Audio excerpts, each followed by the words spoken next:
Assalamualaikum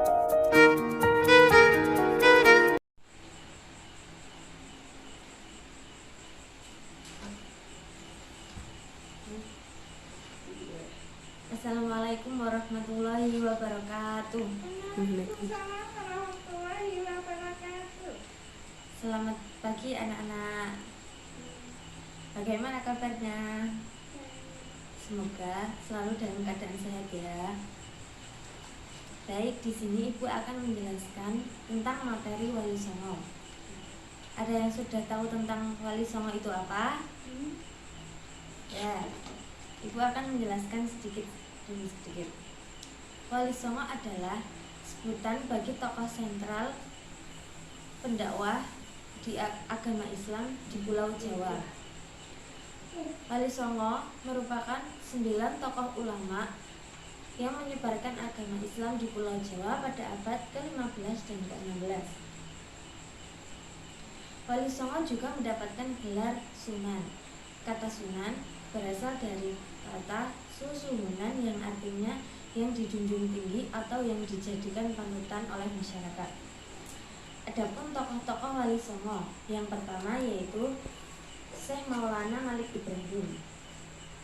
Ini gambarnya. Syekh Maulana Malik Ibrahim adalah keturunan dari Zainal Abidin, cicit Nabi Muhammad SAW, dan saudara dari Raja Jarmen.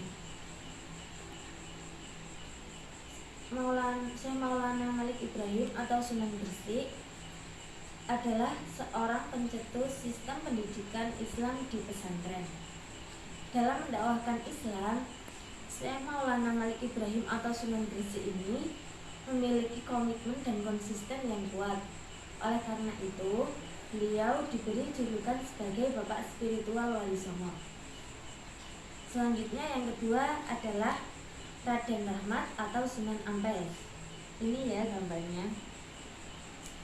Raden Rahmat atau Sunan Ampel merupakan putra dari Sunan Gresik, dari istri yang bernama Dewi Candrawulan. Sunan Ampel menikah dengan putri Bupati Tuban yang bernama Nyai Ageng Manila. Dalam mendakwahkan agama Islam, Sunan Ampel menggunakan ajaran falsafah molimo. Maksudnya falsafah molimo adalah tidak bermaksiat, tidak minum minuman keras, tidak mencuri, tidak berjudi, dan tidak bermain wanita. Yang ketiga adalah Maulana Mahdud Ibrahim atau Sunan Bonang. Sunan Bonang ini merupakan putra dari Sunan Ampel dari istri Nyai Ageng Manila. Dalam mendakwahkan agama Islam, Sunan Bonang menggunakan media gamelan Bonang.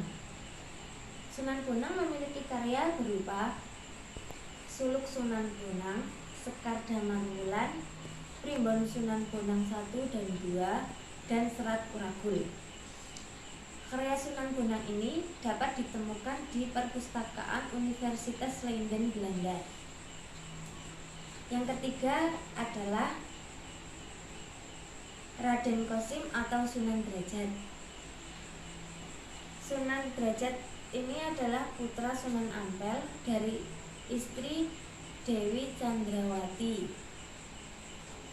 Raden Kosim atau Sunan Derajat menikah dengan Dewi Sivia, putri Sunan Gunung Jati. Sunan Derajat memiliki karya berupa tembang, pangkur, dan cariyosipun Jajah Pertaka. Yang kelima yaitu Raden Mas Syahid atau Sunan Kalijaga.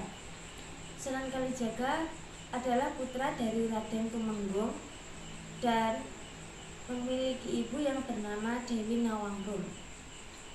Sunan Kalijaga memiliki kata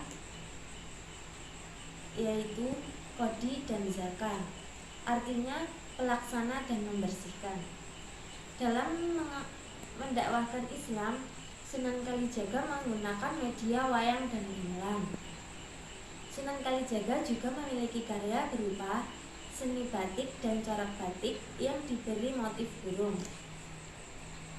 Yang selanjutnya adalah Raden Paku atau Sunan Giri. Raden Paku atau Sunan Giri ini merupakan putra dari Syekh Maulana Ishaq. Beliau memiliki karya berupa tembang atau permainan, yaitu gula-gulanti, jelung ngancor, ilir-ilir, jamuran, dan jublak-jublak suweng. Beliau juga memiliki karya lain, yaitu Serat Walisana dan Serat Widya Pradana yang berisi pengetahuan ilmu falak. Raden Paku atau Sunan Giri ini juga memiliki atau dijuluki dengan Raden Ainul Yakin karena beliau sudah mencapai tingkatan ilmu laduni. Yang selanjutnya adalah Raden Ja'far Shadiq atau Sunan Kudus. Sunan Kudus merupakan putra dari Raden Utsman Haji.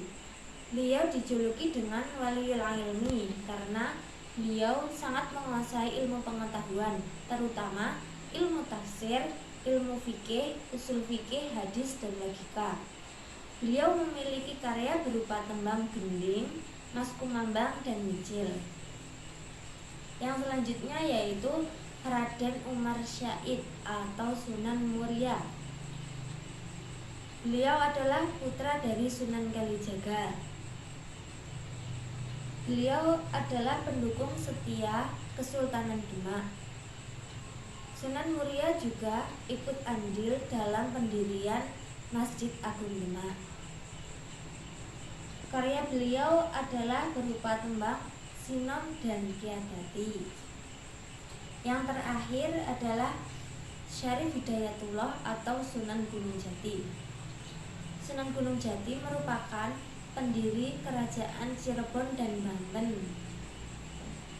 Sunan Gunung Jati juga yang merubah dari nama Sunda Kelapa menjadi Jayakarta. Sunan Gunung Jati juga menikah dengan Dek Nyai Martasina yang memiliki putra bernama Hasanuddin.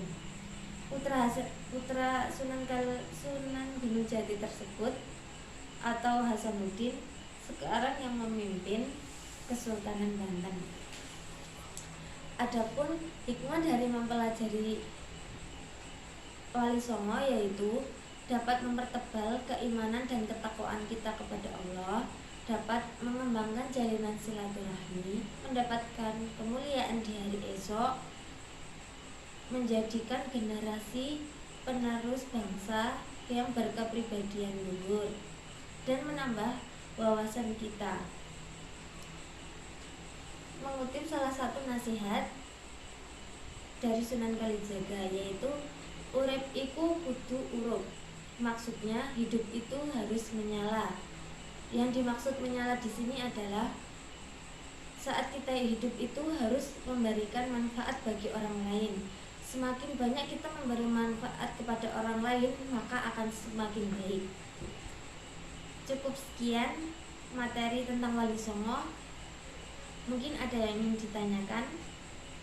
Jika tidak ada, sekian dari Ibu. Wassalamualaikum warahmatullahi wabarakatuh.